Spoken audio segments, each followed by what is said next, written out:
Welcome to my channel. Make sure to like and subscribe for more content. Thank you so much.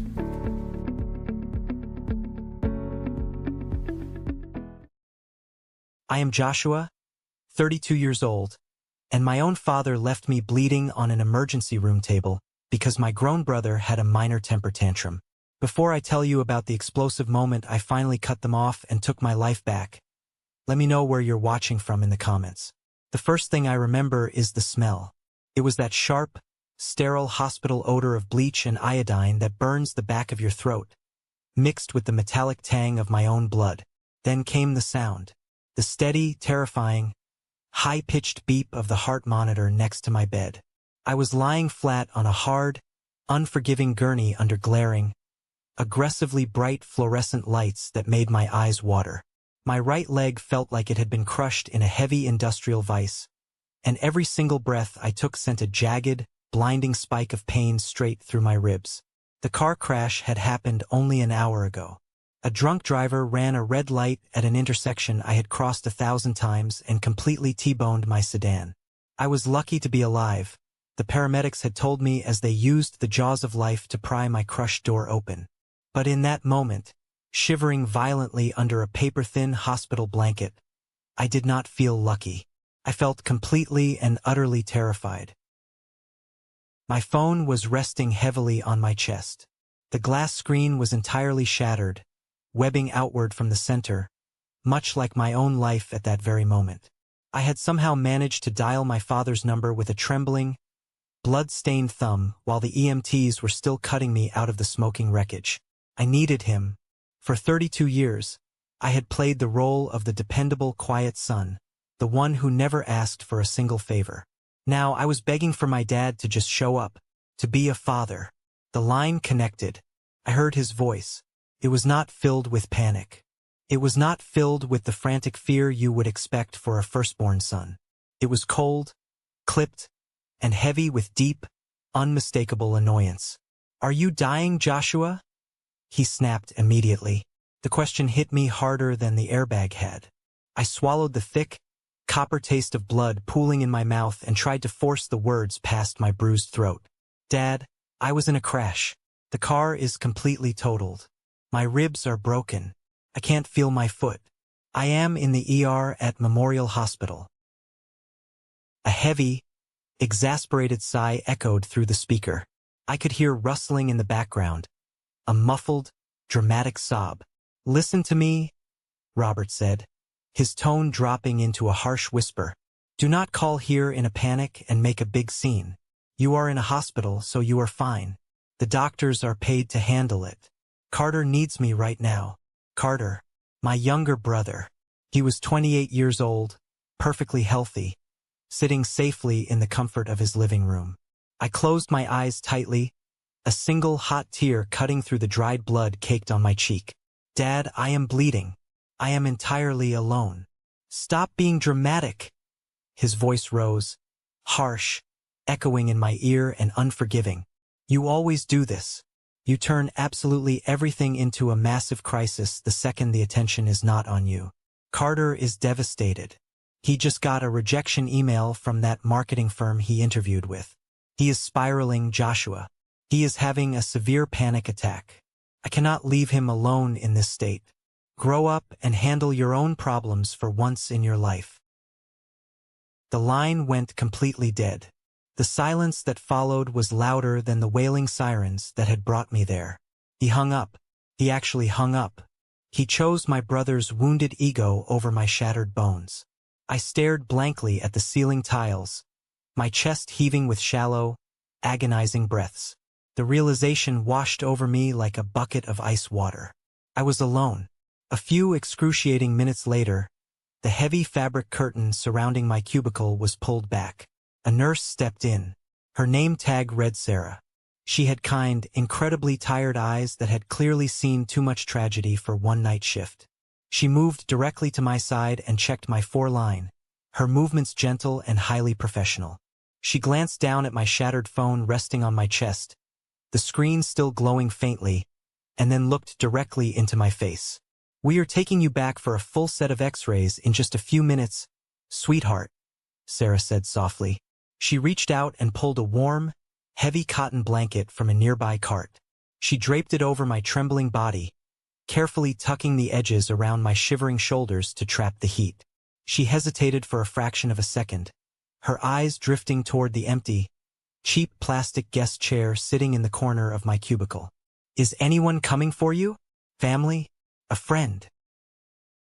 I desperately wanted to say yes. I wanted to proudly tell her that my father was rushing through the sliding glass doors right now, demanding the front desk let him see his son. But the truth was a bitter, jagged pill lodged deep in my throat. I looked back at Sarah. My voice was nothing but a raspy, broken whisper. "No." Sarah stopped tucking the blanket. Her hands froze. Her expression softened with a deep, knowing pity that made my stomach churn. She did not ask why. She did not push for details. She just gently patted my uninjured shoulder, offered a sad smile, and stepped out of the room, leaving me alone with the rhythmic, mocking beeping of the heart monitor. Saying that single word out loud fundamentally changed something inside my chest. No, it was the most honest I had been with myself in decades. I closed my eyes, letting the darkness take over the blinding hospital lights. I realized right then that my father's absence tonight was not a strange anomaly. It was the undeniable climax of a lifelong pattern. This cold, hard hospital bed was not where the neglect started. It was just the final, irrefutable proof. This was not the beginning of my pain. This was the end of a 30-year illusion. As I lay there waiting for the imaging technicians to will me away, my mind drifted back through the years, flipping through memories like a gruesome photo album. My parents went through a terrible, messy divorce when I was just 12 years old. My mother walked out the front door with a single suitcase to start a brand new life across the country. She never looked back. That left me and a young, crying Carter alone with our father. From that exact moment on, Robert made it crystal clear who the priority in the household was. Carter was fragile. Carter was sensitive. Carter needed constant protection. I was just Joshua. I was expected to be the rock. I thought about my high school graduation day. I had worked tirelessly for 4 straight years, studying until 2 a.m. every night, securing a partial academic scholarship, and making the honor roll every single semester. I stood on that humid football field in my cheap polyester cap and gown, scanning the packed bleachers for my dad's face among the cheering families. He was not there. The seat I had saved for him remained glaringly empty. When the ceremony ended, I walked the 2 miles back home in my stiff dress shoes. I found him sitting casually on the living room couch with Carter. Carter had broken up with his high school girlfriend that morning.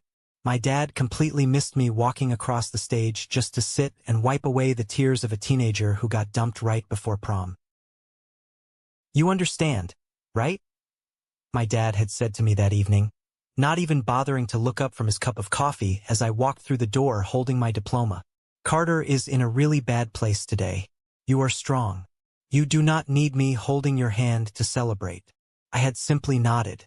I swallowed my massive pride, quietly folded my diploma, and shoved it in the back of my desk drawer. Over the years, that became my defining trait in the family dynamic. I was the umbrella shielding them from the rain, getting entirely soaked in the process. When it came time for me to go to college, I learned a brutal truth. The modest college fund our late grandparents had set up for both of us was completely empty. Robert had secretly drained my half to pay for Carter's incredibly expensive gap-year travels through Europe because Carter needed time to find himself. I did not scream. I did not complain. I just got a grueling job waiting tables at night and worked retail shifts all weekend.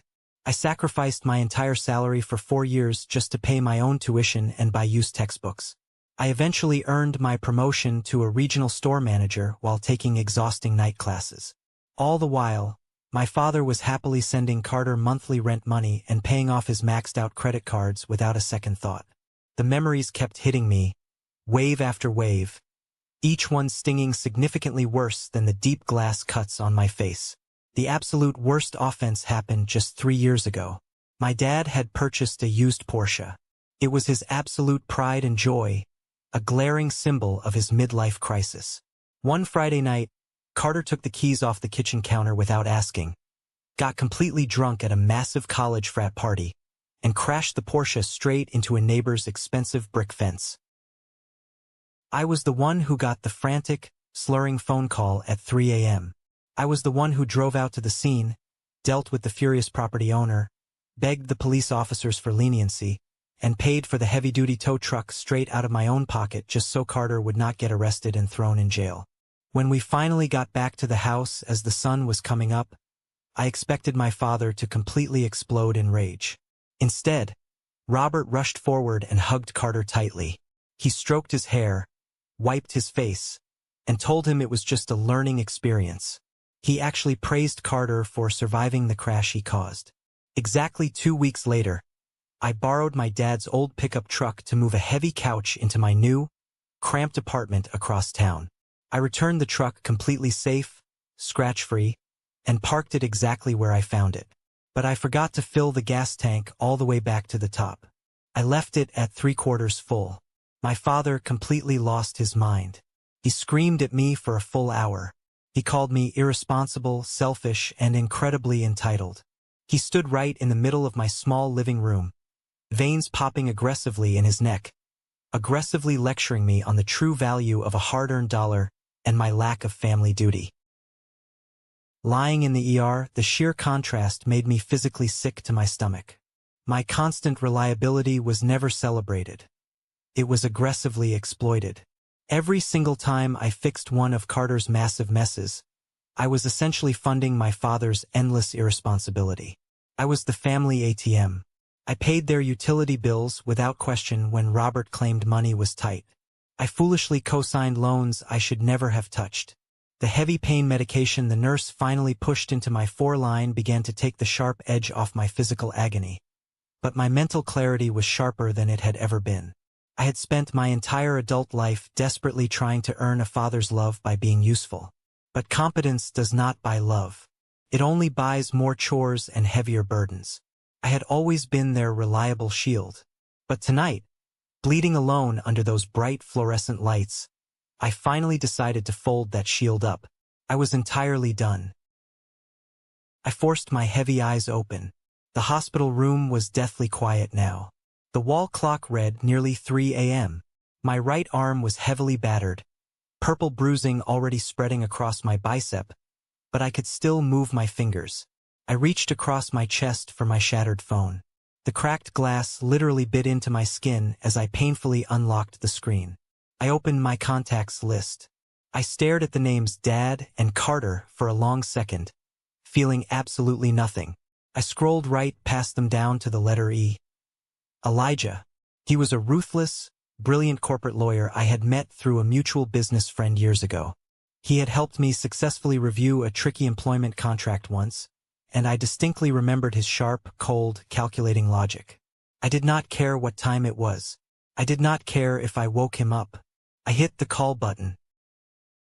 He answered on the 4th ring. Joshua? Do you know what time it is? His voice was thick with heavy sleep but immediately alert. Elijah. My voice shook violently, raw and desperate. I am in the emergency room at Memorial. I was in a terrible car crash. I am safe physically, I think, but I need you. I need legal help. Right now. The sleep completely vanished from his tone. Are you in trouble with the police? Was there a fatality? No. I breathed out, the heart monitor beeping slightly faster as my adrenaline spiked. I am in trouble with my family. I want to cut them off. Everything. The joint bank accounts, the shared properties, the legal power of attorney I gave him. I want to sever every single tie. I want to leave them with absolutely nothing that legally belongs to me. Saying those exact words out loud in the quiet room was utterly terrifying. It felt like stepping off a steep cliff in pitch darkness. But the very moment the words left my lips, I felt an incredible, undeniable surge of power. A lifetime of swallowed yes and forced apologies was finally breaking into one massive, earth-shattering no. Okay, Elijah said smoothly, his voice acting as a steady, unbreakable anchor in my chaotic storm. Do you have the necessary documentation? Yes, I replied instantly. Everything is saved on my laptop.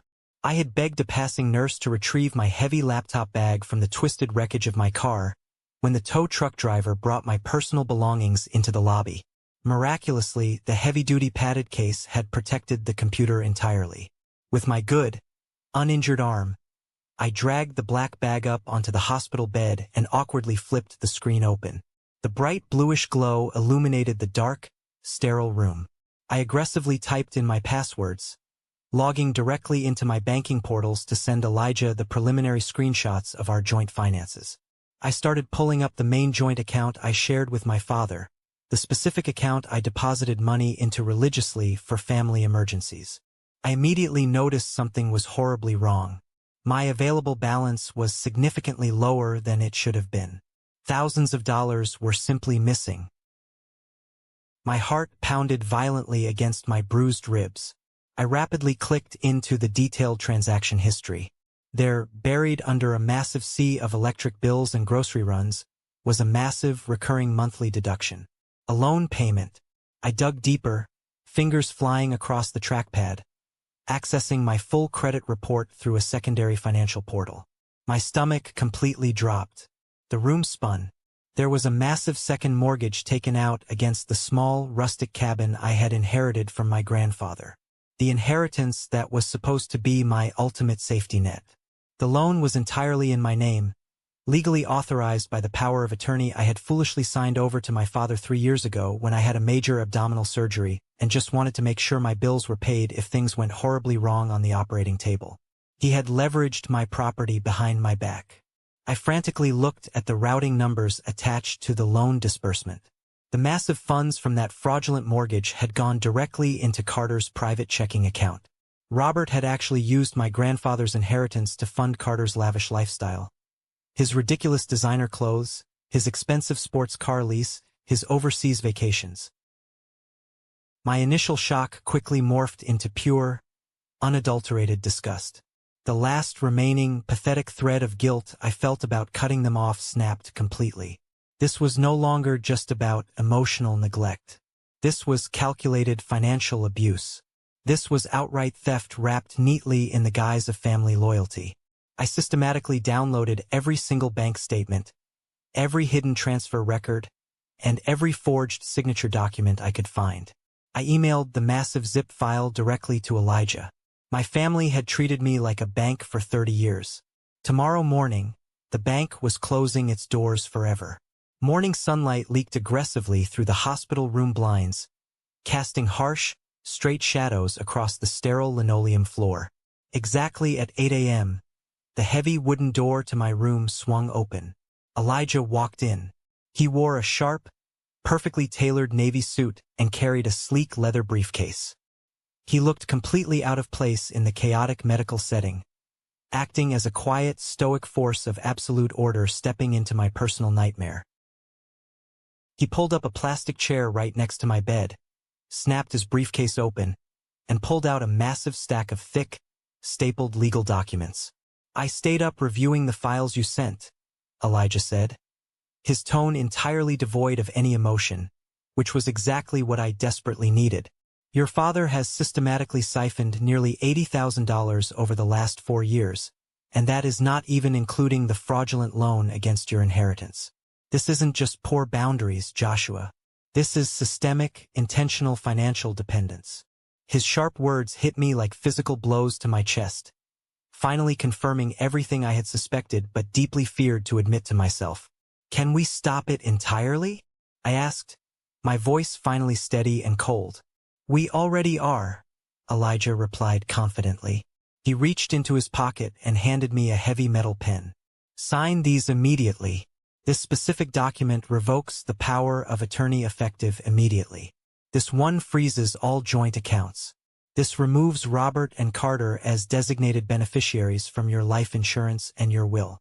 I have also already initiated the formal fraud claim regarding the cabin mortgage with the bank." I eagerly took the pen. My right hand was wrapped heavily in thick white gauze, my knuckles badly bruised purple and yellow, but my grip was incredibly firm. Every single signature I scrawled on those dotted lines felt like physically stitching a piece of my soul back together. I was finally building a massive fortress, and Elijah was my architect. Right as I signed the very last page, Dr. Andrew, the hospital's lead trauma surgeon, walked in with a clipboard. He checked my medical charts, looking incredibly grim. "You took a massive hit last night, Joshua. You have 3 badly fractured ribs, a completely shattered tibia, and a minor spleen laceration. If that drunk driver's truck had hit your door 2 inches to the left, we would be planning a funeral today instead of talking about physical therapy." Elijah looked right at me, slowly raising a single eyebrow. My own father had confidently told me over the phone that I wasn't dying and to stop being dramatic. I nodded firmly at Elijah. The shield was officially up. Now we simply wait for the attack. By early afternoon, the heavy doses of painkillers had me drifting in and out of a very restless, uncomfortable sleep. My shattered phone suddenly buzzed violently on the plastic tray table. I reached over and saw a new text message pop up from Dylan. Dylan was an old college buddy, a guy who still hung around my brother Carter from time to time at local bars. The text read, "Hey man, just heard about the terrible crash. That seriously sucks. You at Memorial Hospital? Which room? Might drop by later to check on you." I felt a very brief, pathetic flicker of warmth in my chest.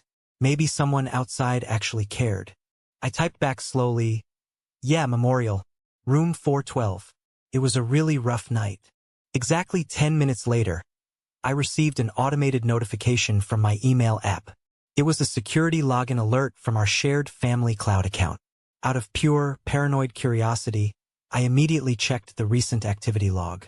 I saw a brand new screenshot uploaded just seconds ago directly from Carter's iPhone. It was a text message conversation between Carter and Dylan. Dylan had written, "He's up in room 412 at Memorial. Tell your dad." Carter instantly replied, "Thanks bro, Dad is completely furious that Josh is causing drama. We're heading there right now to set him straight." I stared intensely at the cracked screen, my jaw clenching so hard my back teeth actually ached. Dylan didn't care about my crash or my shattered leg at all.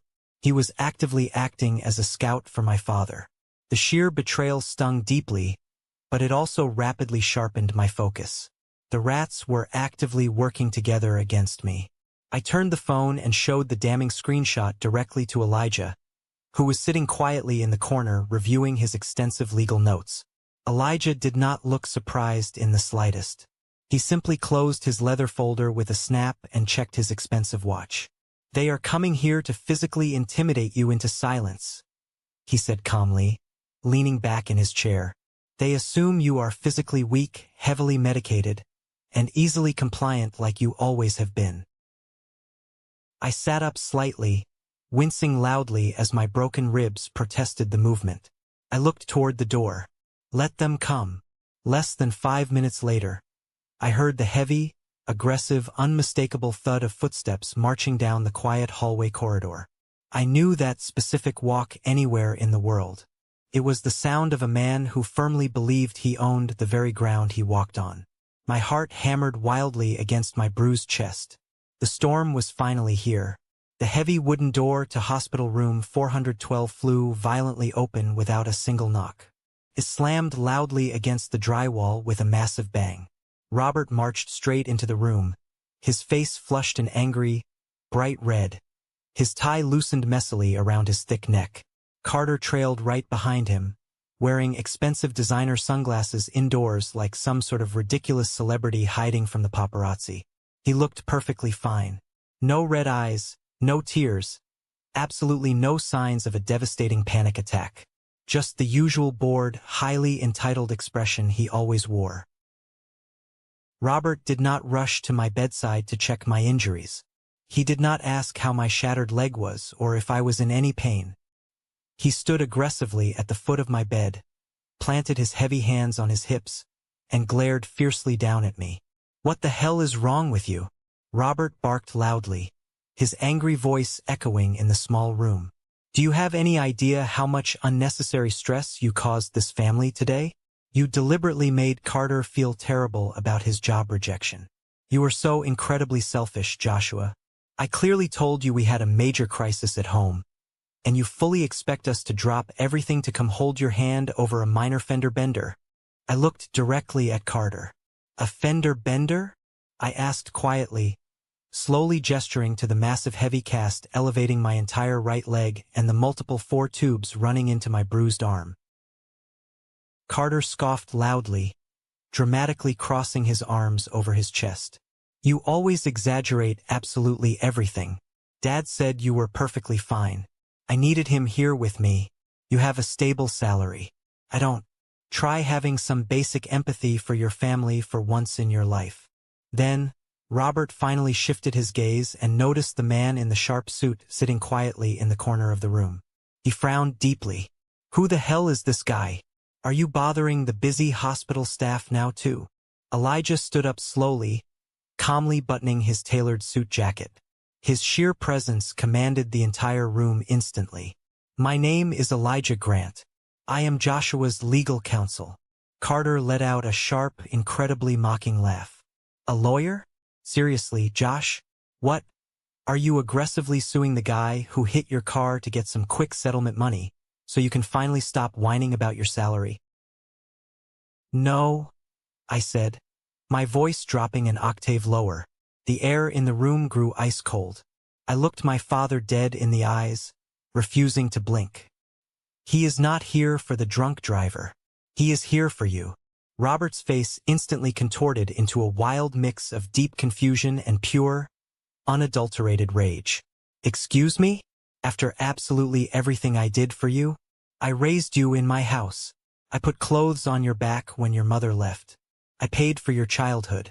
And this is the respect I get? I have custody of your life. Boy, don't you ever forget it. You didn't raise me. I shot back, the anger I had swallowed for 30 years finally boiling over the edge. You raised an ATM machine. You raised a convenient safety net to fund your favorite child's failures. I looked at Elijah and nodded firmly. Play it. Elijah pulled out his smartphone, tapped the screen once, and placed it flat on the metal tray table. The sterile hospital room was suddenly filled with the cold, echoing recording of the phone call from the night before. Are you dying, Joshua? Stop being dramatic. Carter is devastated. Grow up and handle your own problems for once in your life. The recording stopped abruptly. The heavy silence that followed was completely suffocating. Carter swallowed hard, suddenly looking very small and incredibly nervous. Robert's face completely drained of color. He opened his mouth to speak, to spin a familiar lie, but Elijah ruthlessly cut him off. As of 10 minutes ago, Elijah said, his voice ringing with absolute, terrifying authority. Joshua has officially revoked your legal power of attorney. All joint bank accounts have been entirely frozen and the funds transferred to a secure, private trust. You have been legally removed as beneficiaries from all estate planning. Robert lunged forward wildly, aggressively grabbing the footboard of the hospital bed. You can't do that to me. That money belongs to this family. How is Carter supposed to pay his rent next month? That is exactly the point, Elijah continued relentlessly, pulling out a thick manila folder and slamming it hard onto the table. We also found the fraudulent second mortgage you illegally took out on Joshua's inherited cabin. We have filed a formal report with the bank's fraud department. If you ever attempt to contact Joshua regarding finances again, we will immediately press criminal charges for identity theft and embezzlement. I watched the exact, terrifying moment my father realized his entire kingdom had collapsed. His mouth hung open in shock. The arrogant posture vanished instantly, replaced by the trembling reality of an old man who just lost his only cash cow. He looked at me, expecting to see the frightened, obedient son he had molded. Instead, he saw a stranger made of pure stone. Here is the thing about power. Once you realize the person holding the leash is actually weaker than you, the leash just falls away. This was the moment that changed absolutely everything. I had finally taken the wheel of my own life. If you've ever had to stand up to toxic family, hit the like button and drop a 1 in the comments. It helps me know I am not alone in this fight. Joshua, please, Carter whined pathetically, his voice cracking loudly. He practically pushed past our stunned father to get closer to my bed. The arrogant sunglasses were quickly ripped off. The extreme entitlement was entirely gone, replaced by the pathetic, crying desperation of a parasite realizing it is losing its host. I don't have a job right now. The rent is due next week. You know my anxiety acts up severely when I don't have financial stability. You can't just abandon me like Mom did. I looked closely at my younger brother. I actively searched my heart for the familiar, painful pang of guilt, the deep urge to fix it, to rescue him like I always did. I waited for the pity to arrive, but there was absolutely nothing there. Just an empty, hollow, incredibly peaceful space. You are 28 years old, Carter, I said, my voice completely devoid of any emotion. Your rent is not my problem anymore. Your anxiety is not my problem. I was lying on a gurney coughing up my own blood, and you made it entirely about a marketing job rejection. Do not ever speak to me about abandonment. Robert took a shaky step back, his hands shaking violently at his sides. He pointed a trembling, furious finger at me. You are dead to me. Do you hear me? You walk down this road today, you lose your family forever. I will make sure everyone in our family knows exactly what a backstabbing, ungrateful son you truly are. Elijah stepped smoothly and intimidatingly between my bed and my father. This conversation is officially over. You will leave this hospital immediately, or I will have armed security violently escort you out for harassing a trauma patient. My father stared at Elijah with pure venom, then looked at me one last hateful time. There was absolutely no love in his eyes. There was only the bitter, furious hatred of a thief who had been caught red-handed. He violently turned on his heel and stormed angrily out of the hospital room. Carter lingered for a pathetic second, actual tears spilling down his cheeks, waiting for me to break and hand him my credit card. I just turned my head away to look out the window. A second later, the heavy door clicked shut. They were gone. The silence in the room after they finally left was absolutely stunning. It was not the heavy, oppressive, terrifying silence of waiting for an argument to start. It was the clean, crisp, incredibly refreshing silence you feel right after a massive thunderstorm has passed. I leaned my head back heavily against the hospital pillow and let out a long, ragged breath. My broken ribs flared with intense pain, but I actually smiled. For the first time in my entire life, I felt incredibly light. Elijah packed his leather briefcase with precise, highly methodical movements. They will try to retaliate aggressively, he warned me seriously, snapping the heavy brass locks shut. Toxic people do not ever surrender quietly. They will use immense guilt. They will deploy flying monkeys to harass you. They will try to completely ruin your reputation online. Let them, I whispered softly. Later that exact night, my new replacement phone began to vibrate incessantly on the bedside table. I picked it up. There were 34 brand new text messages. Most of them were from Robert. You are destroying this family over a stupid misunderstanding. Carter is hyperventilating on the floor. I hope you are happy with yourself. You owe me your salary for raising you. You are a coward. Then came the furious messages from Carter. I hate you so much. You were always jealous of me. Dad is right, you're literally crazy. I read them all, feeling entirely detached, as if I were reading a poorly written fictional story about absolute strangers. They were simply playing their greatest hits, desperately trying to trigger the deeply programmed guilt inside me. But the code had been permanently rewritten. I went directly to my phone settings. I clicked on Robert's contact. Block caller. I clicked on Carter's contact. Block caller. I blocked Dylan, the pathetic informant, too. I set the phone down. The screen went dark. The annoying buzzing finally stopped. I lay there in the quiet of the hospital room, peacefully watching the city lights blink through the window. The physical road to recovery would be long. I had months of painful physical therapy ahead of me, massive medical bills to navigate, and a shattered leg to heal. But the mental war was entirely over. I had drawn a massive boundary made of solid steel, and I was finally safe behind it. The first week back in my own apartment was the hardest, and it had absolutely nothing to do with the physical pain. The hospital had officially discharged me with a heavy fiberglass cast securely wrapping my entire right leg, a strict, heavily regulated regimen of painkillers, and a massive stack of medical bills that I would have to carefully navigate over the coming months. Stepping through my own front door, leaning heavily and awkwardly on a pair of cold aluminum crutches, the sheer silence of my home hit me differently than it ever had before. For years, my apartment was just a temporary staging ground. It was simply the quiet place I slept for a few hours between working double shifts, or the place I nervously paced the floorboards while desperately figuring out how to financially cover Carter's latest, inevitably expensive disaster. Now, standing in the small entryway, listening to the hum of the refrigerator, I realized it was a fortress. It was entirely mine. The quiet was no longer lonely. It was completely safe. But as my lawyer, Elijah, had so accurately predicted back in that sterile hospital room, the highly toxic machine I had aggressively unplugged did not just power down quietly. It sputtered, it sparked violently, and it desperately tried to start a massive fire to burn me to the ground. 3 days after I was discharged, I made the foolish mistake of opening my laptop to check my personal email while sitting on my living room couch.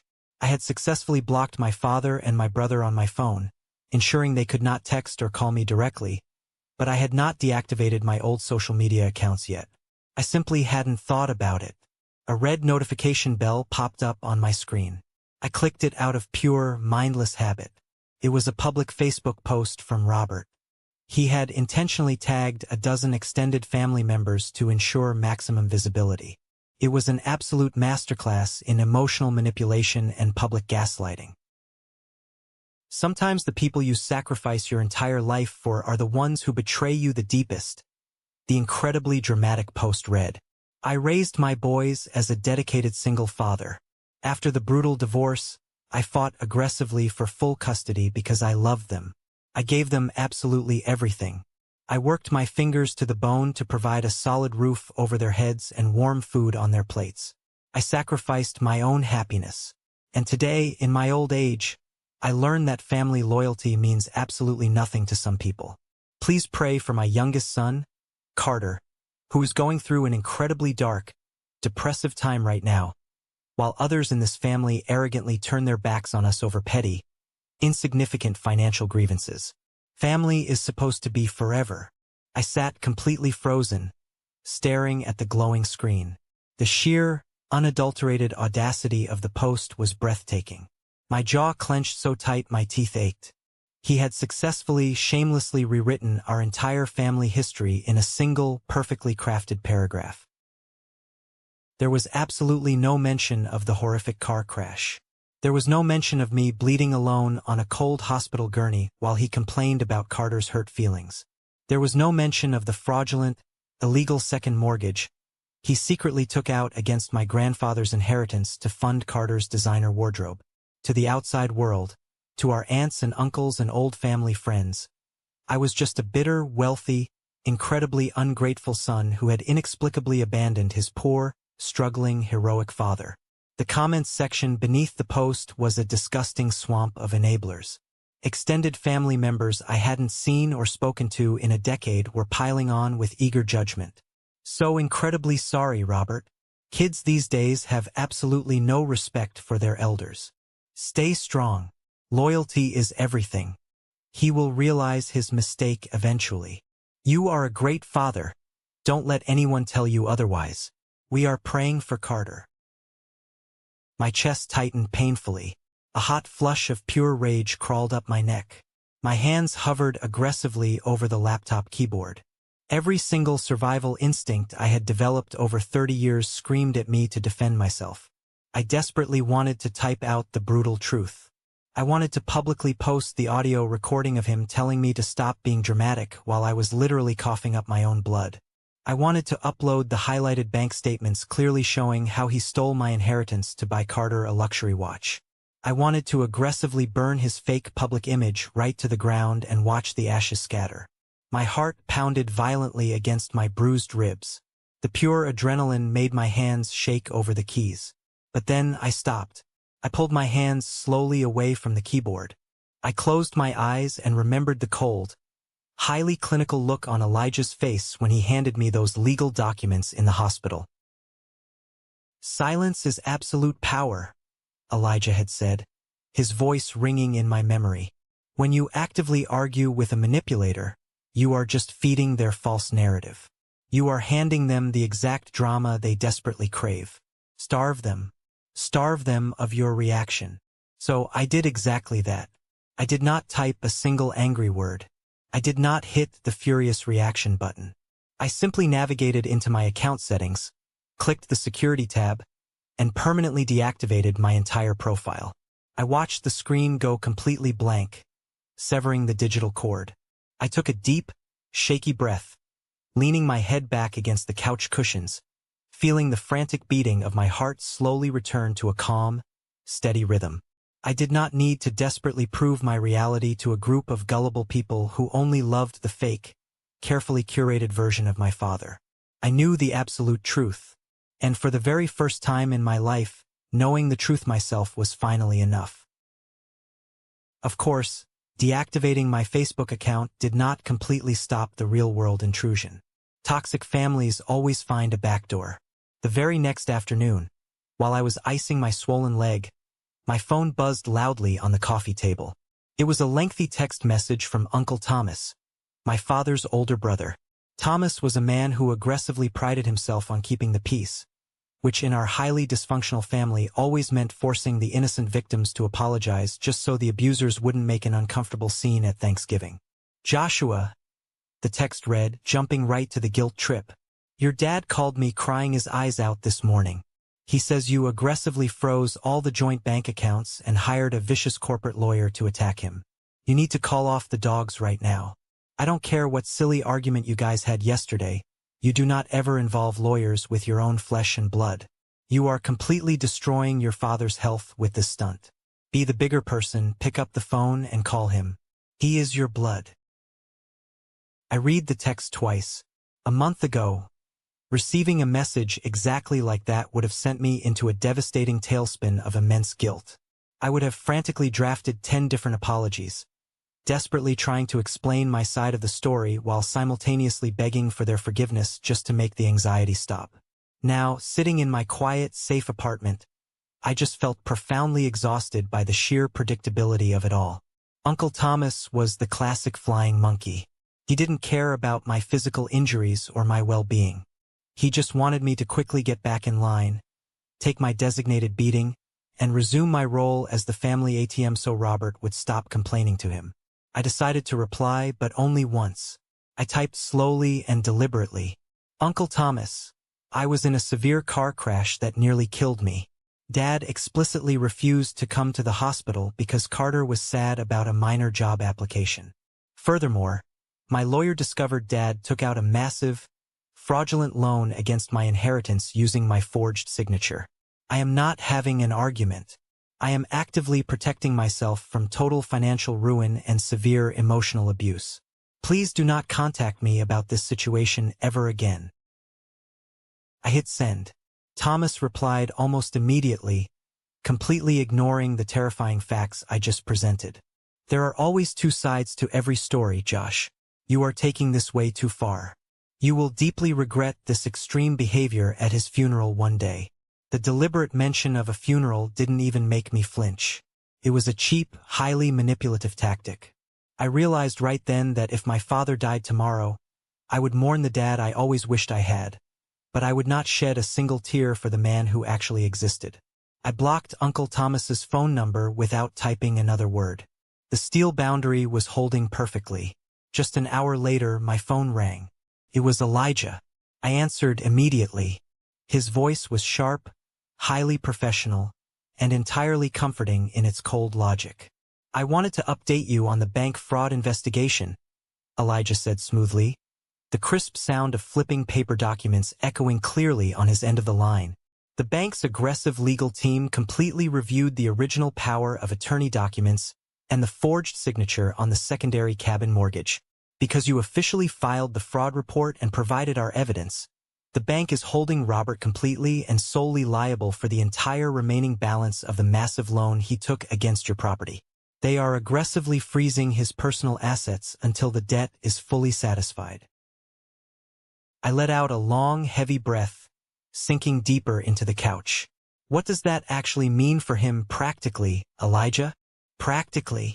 Elijah paused, a hint of dark satisfaction in his usually neutral tone. It means your father is going to have to immediately sell his precious Porsche and likely downsize his house just to avoid a federal criminal indictment for bank fraud. And Carter is going to lose his monthly allowance permanently. The bank will seize what they need. Your personal assets, however, are completely detached and legally protected. You are safe, Joshua. They cannot touch your salary, your property, or your future ever again. I hung up the phone and looked around my quiet living room. I had spent my entire adult life terrified, believing that if I ever stopped carrying their massive weight, my entire world would violently collapse. But the world didn't collapse. Only their parasitic, highly dependent world collapsed. Mine was just truly beginning. While the toxic blood relatives I had spent my entire life blindly serving were busy crucifying my name on the internet, an entirely different kind of family started to emerge quietly from the woodwork. Started very small. A few days after the ridiculous Uncle Thomas incident, I heard a soft, hesitant knock on my front door. I grabbed my aluminum crutches, hauled myself upright, and hobbled over, looking carefully through the peephole. It was Ryan, a younger guy I directly managed at the retail company. We were friendly at work, sure, but we usually just talked about weekend sports scores or monthly inventory numbers. We never talked about deep, personal issues. I unlocked the deadbolt and opened the door. Ryan was standing there awkwardly holding two massive, heavy aluminum trays of baked ziti and a large, overflowing grocery bag. He looked slightly nervous but entirely genuine. "Hey boss," Ryan said, shifting the heavy trays to balance them. "The team at the store heard about the terrible crash. We know you worked incredibly hard to get that big promotion right before this happened, and we really didn't want you stressing out about cooking or shopping while you're laid up in a cast. I brought enough baked pasta to feed you for a solid week, and some fresh groceries for the fridge." I was completely stunned. I stepped back awkwardly to let him into the apartment. "Ryan, you really didn't have to do this. I'm fine. I can order delivery." "Shut up, man," Ryan laughed gently, walking straight to my small kitchen and efficiently loading the food into my refrigerator. "You literally never ask anyone for help. Ever. We noticed that, so we decided not to ask your permission, we just brought it. The whole store pitched in for the groceries. We need our best manager back on his feet, but take your time. We have the sales floor completely covered." He didn't pry into my family situation. He didn't ask awkward questions about why my father wasn't there taking care of me. He didn't ask why I was recovering entirely alone. He just saw a genuine human need and quietly filled it. As he walked out the door a few minutes later, giving me a quick, supportive fist bump, I felt a strange, hot prickling sensation behind my eyes. The very next morning, I opened my front door to grab the Daily Mail.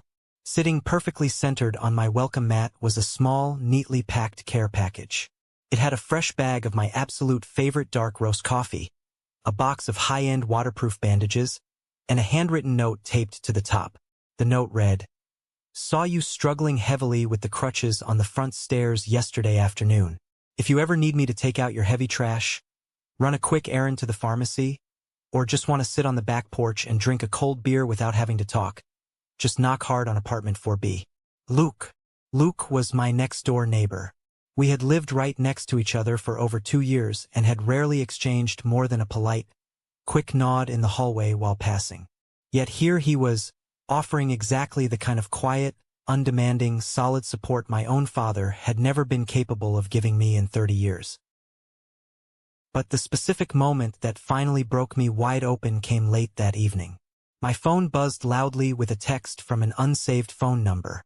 I almost deleted it instantly, assuming it was just another flying monkey dispatched from my father's angry camp. But the short preview text caught my eye. It was from Nathan. Nathan was my older cousin, Uncle Thomas's oldest son. He had moved away to Chicago years ago for work and largely stayed far out of the toxic family drama. Joshua. The long text message read, I saw your dad's ridiculous, highly manipulative post on Facebook before you deactivated. I just wanted to reach out privately and tell you that I see entirely through his lies. I always have. I saw exactly how they treated you when we were kids. Carter was always the chaotic storm, and you were always forced to be the umbrella. It was never fair, and you absolutely did not deserve it. I am so incredibly sorry about the crash and what you were going through. Please let me know if you need anything at all. I am firmly in your corner.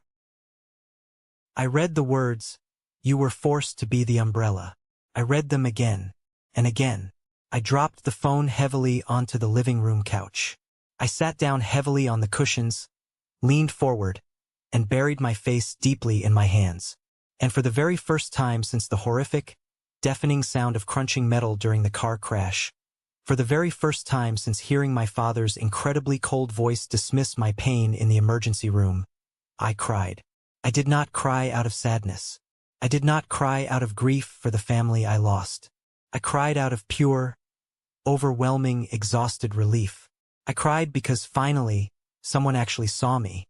Someone completely validated my reality without me having to beg, explain, or present a massive, stressful presentation of legal evidence.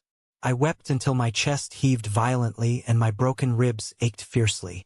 I let go of 30 years of deeply buried resentment, washing it completely away with heavy tears I should have shed decades ago. Blood absolutely does not make a family. Blood just makes you biologically related. Family is the people who willingly stand in the dark with you when the lights go completely out. Family is the hardworking coworker who brings you hot food. Family is the quiet neighbor who offers to take out your heavy trash. Family is the distant cousin who bravely calls out the abuser. I had a loving family all along. I just had to aggressively clear out the toxic waste in my life to finally see them standing there. Months slowly passed. The heavy, suffocating, humid summer heat eventually gave way to the crisp, cool, refreshing air of autumn. My physical recovery was absolutely brutal. There were dark days when the throbbing pain in my shattered tibia was so intense I could barely make it from my bed to the kitchen to get a glass of water. Physical therapy was a grueling, sweat-inducing, highly painful nightmare of constantly stretching stiff muscles and aggressively retraining my broken body to simply carry its own weight again. But with every single painful step I took in that clinic, I was getting significantly stronger. My bones were actively knitting back together, thicker and far more resilient at the exact breakpoints. And my mind was doing the exact same thing. The specific day the orthopedic doctor finally took the loud mechanical saw and cut the heavy, suffocating fiberglass cast off my right leg was a massive milestone. My leg looked pale, thin, and highly atrophied, but when I carefully placed my bare foot on the cold linoleum floor of the medical clinic, it held my weight. I used a sleek, black medical cane for several weeks after that, slowly and deliberately transitioning from a heavy, painful limp to a steady, highly confident stride. By the time the very first snow fell in the city, I walked confidently into my office building completely unassisted. My promised promotion had been faithfully held for me by upper management. I stepped into my brand new corner office, looked at the shiny brass nameplates sitting on the heavy mahogany desk, and realized something incredible. For the first time in my entire life, every single dollar of my new, higher salary belonged entirely to me. There were no phantom, aggressively inflated utility bills to pay for Robert. There were no emergency financial bailouts for a younger brother who completely refused to grow up and get a job. The deep, burning resentment I used to feel over my stolen college fund slowly faded away, replaced by the sheer pride of knowing I built my success with my own two hands. My bank account was steadily growing, my credit score was flawless, and my future was a completely blank, beautiful canvas. I sat back in my comfortable leather chair and looked out the large glass window at the bustling city below. I realized something highly profound that snowy morning. I had not heard a single solitary word from Robert or Carter in over 6 months. After Elijah's incredibly aggressive, ironclad legal threats regarding the inheritance fraud and the frozen bank accounts. They had simply vanished into thin air. They never reached out to apologize for abandoning me. They never sent a cheap get-well card. They never once called to ask if my leg had healed properly or if I was still in physical pain. They simply found new, easily manipulated victims to complain to and new, pathetic ways to survive without their designated ATM machine. In the very beginning, during those first few terrifying weeks alone in my apartment, a tiny, deeply damaged part of my inner child had secretly hoped they would realize their massive, catastrophic mistake. I had foolishly hoped the sudden shock of losing me would wake my father up. I had hoped he would show up at my front door, crying real tears, begging for my forgiveness, and finally realizing my true worth as his son. But as the long months rolled by, that pathetic hope completely evaporated. And it wasn't replaced by deep sadness. It was replaced by immense, overwhelming gratitude. If they had actually apologized, I might have been foolish enough to let them back into my life. Their absolute, cowardly silence was the greatest gift they could have ever given me. It definitively proved that my harsh boundaries were entirely correct. It proved that they never truly loved me. They only loved what I could continuously provide for them.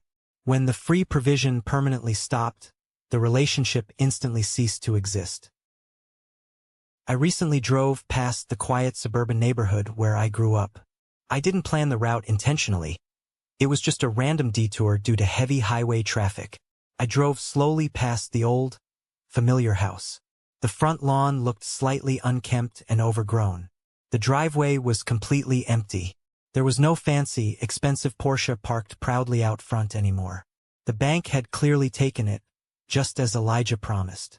I looked at the house where I had spent decades desperately trying to earn a father's love that simply did not exist. I didn't feel anger burning in my chest. I didn't feel a lingering, painful sense of loss. I just felt a profound, incredibly peaceful indifference. It was just a house. The people inside it were just deeply flawed people. They had absolutely no power over me anymore. I tapped my fingers on the steering wheel, merged smoothly back into the flow of traffic, and drove forward toward my new life. Healing from toxic family abuse is not at all like healing from a broken bone. A bone breaks, a doctor sets it, and it returns to normal. Healing from a lifetime of severe emotional manipulation means you have to completely rebuild your entire reality from the ground up. You have to actively mourn the loving parents you truly deserved but never actually got. You have to fully accept that the so-called golden child will never validate your pain because their entire survival completely depends on aggressively denying it. You have to finally learn that saying no does not make you a bad person. It makes you a protected person. I am 33 years old now. I am walking perfectly without a cane. My healed ribs do not ache when it rains anymore. My career is thriving. My savings are totally secure, and my circle of friends, my carefully chosen family, is fiercely loyal and incredibly kind. The horrific car crash that nearly ended my life was actually the terrifying catalyst that finally started it. They arrogantly thought leaving me bleeding in that emergency room would firmly remind me of my lowly place. They thought it would permanently break my spirit and force me to beg on my knees for their tiny scraps of affection. Instead, it completely woke me up. It armed me with the truth. It gave me the brilliant clarity to pick up the pen, firmly sign those legal documents, and completely erase them from my story forever. I stopped bleeding for their fake approval. I stopped setting myself on fire just to keep them warm. And in the cold, crisp air of my newly established boundaries, I finally learned how to truly breathe. Before we wrap up this video, I want to take a moment to look directly at you. Yes, you. If you are listening to my story and feeling a tight knot in your stomach because this dynamic sounds a little too familiar in your own life, I need you to hear this very clearly. Loyalty is a beautiful human trait, but blind loyalty to toxic blood relatives is a miserable prison sentence. We are culturally conditioned to believe that family is an unconditional bond, that we must quietly tolerate endless emotional abuse, blatant financial exploitation, and severe disrespect just because we happen to share the same DNA. That is a dangerous, highly manipulative lie designed to keep you trapped. The biggest educational lesson I learned from this entire nightmare is that you absolutely cannot heal in the exact same environment that made you sick in the first place. Setting a firm, non-negotiable boundary is not an act of cruelty. It is the ultimate act of self-preservation. When you cut off a toxic family member, you are not destroying the family. You are simply refusing to participate in the destruction of yourself. Your hard-earned salary, your rightful inheritance, your mental health, and your daily peace of mind belong exclusively to you. Do not ever let anyone use the word family as a lockpick to break into your life and steal your joy. You do not owe anyone your survival. You do not need to wait for a fake apology that will never come to find your own closure. You are fully allowed to walk away. You are fully allowed to be happy. If this story resonated with you, or if you found genuine value in these lessons, please drop the word good in the comments below. Or better yet, share the most important lesson you are taking away from my experience. Let's build a strong community of people who bravely choose peace over toxic loyalty. Thank you so much for listening. Thank you for your incredible support. And remember, your life belongs to you. Take the wheel. Thank you so much for watching. Hope you enjoyed the video. Make sure to like and subscribe for new content.